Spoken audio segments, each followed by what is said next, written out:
Okay, in an earlier video I posted entitled Evolution vs. Creation 1, my main point is for atheists and or evolutionists to show me an organ, limb, or structure that is currently useless because it is in the process of evolving.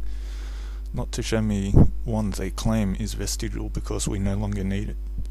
I also talk about how atheists and or evolutionists try to use vestigial organs or structures as proof of evolution.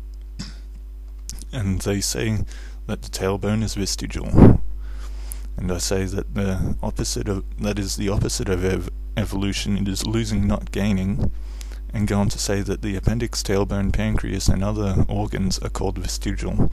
When the tailbone has functions, the pancreas has functions, the appendix has functions, the tonsils have functions. You can look it up. And in the early stages of the tail evolution, you would think that there would have been just the tailbone like we have now, or it would have had the tailbone and other things that were attached to it for the function that it had at the time to be functioning. And I say, list one or more functions of the tailbone, thereby proving it isn't vestigial, and if you cannot, that shows that each step isn't always beneficial.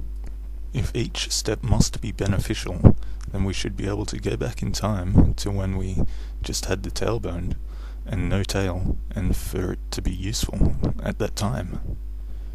Other evolutionists say that the definition of a vestigial organ is not an organ that has lost all function, but an organ that has lost its original function. And I say that the tailbone's original function wasn't for a tail unless the tail and bone were all there in one evolutionary leap. You might as well say apes today have a vestigial tailbone, and that all creatures have an extremely high amount of vestigial structures and organs. Someone tried to show me a mollusk eye as an organ or structure that is currently useless because it is in the process of evolving. Keyword useless. I looked it up, found that the mollusk eye can actually see. It can't see very well, but it still functions. I said currently useless. I need some real answers, not lies or ad hominems, and focus on the main points that I'm trying to get across.